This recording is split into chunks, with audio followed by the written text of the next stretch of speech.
سؤال جواب.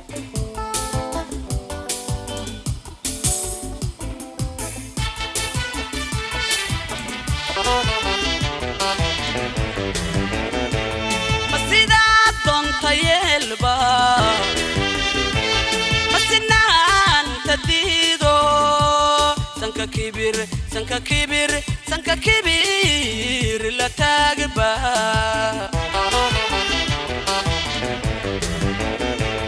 مسيدا طنط يلبا مسنان تديدو سنك كبير لا تقبى.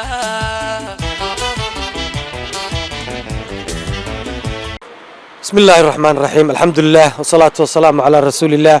وعلى آله وصحبه ومن والاه وبعد. السلام عليكم ورحمة الله وبركاته. انت كدب waxaan nocaaw halkan kaga hadlaynaa qadiyada ka taagan magaalada madaxda gobolka Sanaag ee Ceeri Gaabo ee ku saabsan ninka mujaahidka ah ee Axmed Xuseen Maxamed Cali ama Axmed Cadib ninkaasi oo kamid ahaa raggii mujaahidiinta ahaa ee dalka xoreeyay maalkiisa iyo naftiisaba u huray kana tirsan ciidanka booliiska Somaliland isla markaana ah saraakiisha ciidanka gobolka Sanaag horena u ahaan jiray taliyaha ciidamada birmadka ee gobolka Sanaag isla markaana si dulmi ah oo waxashnimo ah oo aad u fool xun loogu soo weeraray isaga oo gurigiisa iyo carruurtiisa dhex jooga iyadoo lagu eedeynayo wax aanu shaqo ku lahayn faraha kula jirin samayn cid ku soo cadeyn kartaana aanay jirin. waxaanu leenahay arrinkaasi waa khalad waanu diidanahay waanu ka soo horjeednaa. gobolkuna la mid maaha gobolada kale ee Somaliland waa gobol Faran ku yaala waa gobol dadyow kala duwan ay degan yihiin waa gobol kaabiga ku haya Puntland waa gobol kaabiga ku haya Soomaaliyada kale waa gobol siyaasado fara badan oo kala duwan ka dhex jiraan.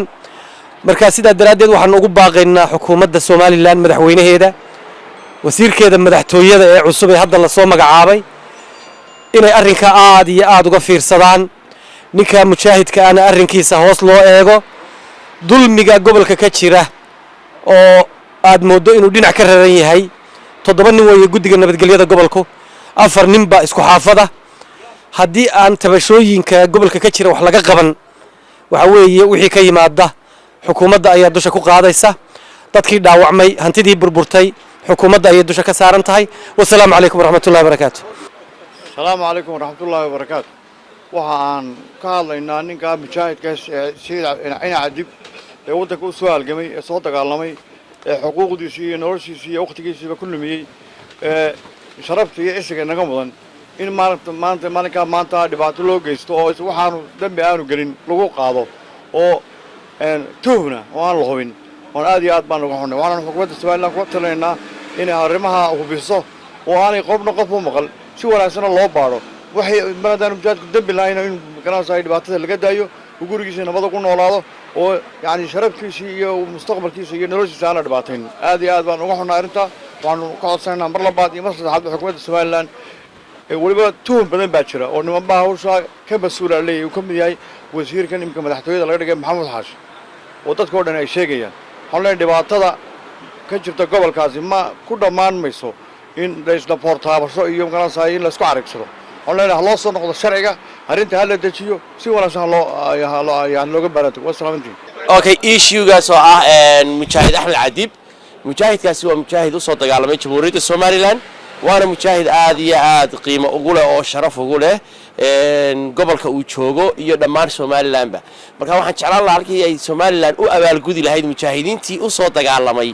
in ay la yiraahdo maanta iyagiiba dhibaato ku ah nabadgelyada Somaliland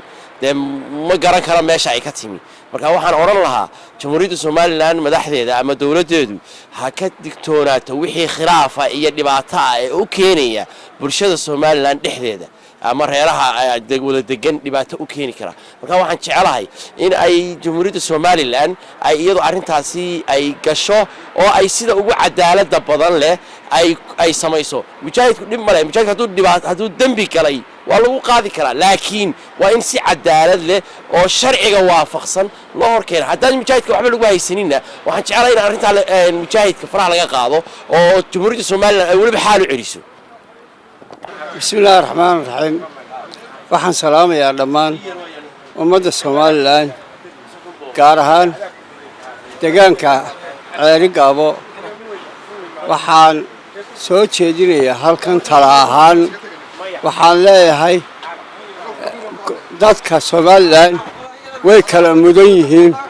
waxa jira qaar dhaawacan qaar dhintay qaar hadda diyaar oo inay dhintaan dhammaantood u soo halgamay dalkan waxaan leeyahay mushaahidiintii aynu u naqaanay kuwiina xoreeyey haddaynu inagu dib u cunno maanta oo askari raadiso ama magacaana qaban lagu sheego oo shabaab lagu shaabadeeyo maaha suurtagal waxa weeye haddii shabaab Soomaaliland joogto maaha Ceeri Gaabo kaliya ma joogto markaa Burcay joogtaa Hargeysa joogtaa meel walba waa laga helayaa waa laga baarayaa magacaas waa magac shaabada waxaan leeyahay dhammaan Soomaaliland ha laga ilaaliyo magaca in lagu shaabadeeyo dawladda Soomaaliland qofka wax sameeya waxay u samaystay bileys fara badan oo lacag fara badan qaata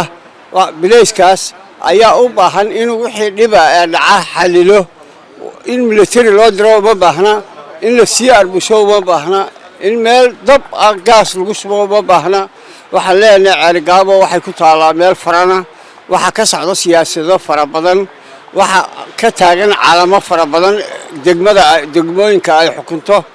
Ceeri Gaabo waxay u baahan tahay in la ilaaliyo dariiq ahaan way xiran tahay dad ahaan way xiran tahay meel gooni ayay ku takooran tahay wassalaamu calaykum waraxmatullaahi wabarakaatu bismillaahi raxmaani raxiim magacayga waxaa la yidhaha maxamuud siciid maxamed nuur waxaan ka hadlayaa brogramka mujaahid axmed cadil ninkan oo ah raggii waddankan u soo halgamay ee guutooyinkii sanaag xoreeye ka mid ahaa oo dhiiggiisa naftiisaba horay in loola dagaalamayo shisheeye ahaan maadaama ninkaas ahaa raggii waddanka sharafta u yeelay weliba rag uu soo diray wasiirka hadda laga dhigay muxuu ahaa madaxtooyada ina xaashi uu hawshaa wado uu doonayay sanaag oo dhan inuu isirnacayb iyo dad isku dhufasho uu ka sameeyo waxaan xukuumadda siinayo kula talinaynaa haddayna wasiirka iyo kooxdiisa la shaqeysa wax ka qabanin in dadka sanaag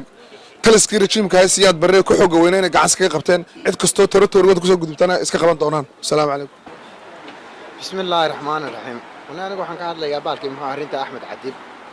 ee mujaahidka lagu gafay isagoo gurigiisa jooga ciidan loo diray oo lagu weeraray dadkii magaalada lagu dhaawacay waxaasoo dhan ilaa maalintay timid dawladdan iyadaa meeshii qasaysay marka qaska hadday ka dayn weydo ule meel dheer baa laga eegi doonaa hay salaamu calaykum sokeeye dhalashada si jiqura ka wada yimi si kala fogeeba